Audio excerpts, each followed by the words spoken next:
Actually మీ dance నెంబర్స్కి నేను చాలా పెద్ద ఫ్యాన్. లూప్లో పెట్టుకొని చూస్తూ ఉంటా. Thank you. జర్రా జర్రా సాంగ్ అయితే ఎగ్జామ్స్లో స్ట్రెస్ రిలీఫ్ అవ్వడానికి చూసి చదువుకుంటా ఉంటా. అయ్యయ్యో, థ్యాంక్ యూ. అలా పాస్ కూడా అయ్యాను. అండ్ అలాంటి డ్యాన్స్ నెంబర్స్ రామబాణంలో ఉన్నాయా గోపి సార్తో? అదే మీరు ఐఫోన్ సాంగ్ చూడలేదా? చూశాను.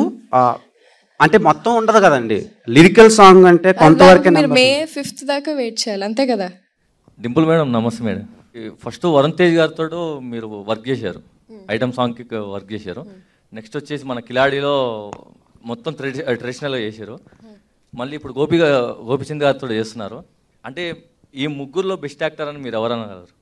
అంటే మీరు ముగ్గురుతో వర్క్ చేశారు కదా, ముగ్గురులో వన్ ఆఫ్ ది బెస్ట్. అలా చూస్ చేయడం చాలా కష్టం madam. Not at all madam. ఒక్కళ్ళ నేమైతే అంటే ఇప్పుడు సరే పోనీ, ఇప్పుడు నేను రామబాణం చేస్తున్నాను, సో మా Gopichand garu. Hi sir, this is Akhil. మీ సాహసం మూవీకి నేను ఒక పెద్ద ఫ్యాన్. ప్రభాస్ గారితో మీ మూవీ స్టోరీస్ ఏమైనా షేర్ చేసుకుంటారా? షేర్ చేయం. విలన్గా ఏదైనా మంచి రోల్ వస్తే నెక్స్ట్ మూవీ ఫ్యూచర్లో ఏమైనా చేశారా? హీరోగా చేస్తున్నా, మీకు నచ్చలేదా? హీరోగా చేయని why you want to do అది విలన్. పవర్ఫుల్ నెగిటివ్ షేడ్లో ఉండే పవర్ఫుల్ స్టోరీ ఏది? నేను చేసిన ఫస్ట్ 3 సినిమాలు వచ్చేసి ఈక్వల్ టు హీరో లాగా ఉంటాయి ఆ రోల్స్. అట్లాంటి రోల్ వచ్చినప్పుడు ఇప్పుడు ఆలోచిస్తాను.